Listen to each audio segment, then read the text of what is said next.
Hello there, traveler! I am Leonardo MacLeod from the Clan MacLeod, and I bring to you some of the amazing tales that I gathered through my travels. So, please, Stay a while and listen.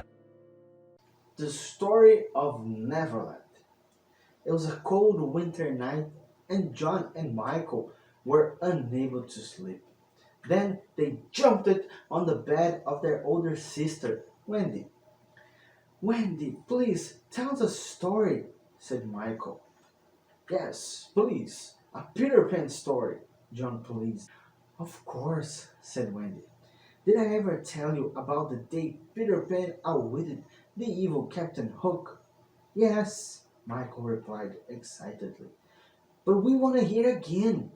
Wendy laughed and one night, Captain Hook had anchored his ship in a sacred shelter near the island of Neverland. He and his men remained quiet as they intended to find out where Peter and the Lost Boy's secret hiding place was. Captain Hook hated Peter Pan because the boy had cut his hand in a duel and threw the hand to a huge crocodile to eat. Now the crocodile wanted to eat the rest of Captain's body. Luckily for Captain Hook, the crocodile had swallowed his watch with his hand. Thus, the pirate always knew and was always alerted to the presence of the crocodile by the sound of the ticking clock. Listen. But luckily for Peter Pan, when he continued, Tinker Bell ended up discovering the evil Captain Hook's plan. Then she flew over to Peter and told him that the pirate was approaching.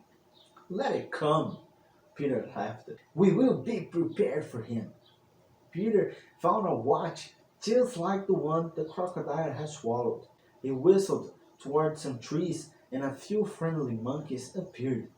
I have a new toy for you, Peter shouted and threw the watch at them. Now stay hidden, Peter said to the monkeys, and then he and the lost boys ran back to the hideout.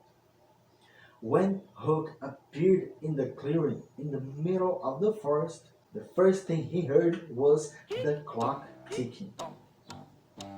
The sound seemed to come from all sides. The monkeys were having a great time throwing the clock back and forth without Hook's noticing. Terrified, Hook and his men ran to the boat and paddled out. At that moment, the parents of the darling children came in to take a look at them. You are not telling any more imaginary stories about Peter, are you, Wendy? The father asked.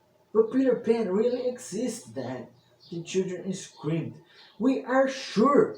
While the parents kissed their children goodnight, none of them saw that the boy dressed in green was crouched outside the bedroom window. He had heard the whole story and would soon come back, very soon, to hear more stories about himself, of course. That is all for today, but there are always more amazing tales to tell.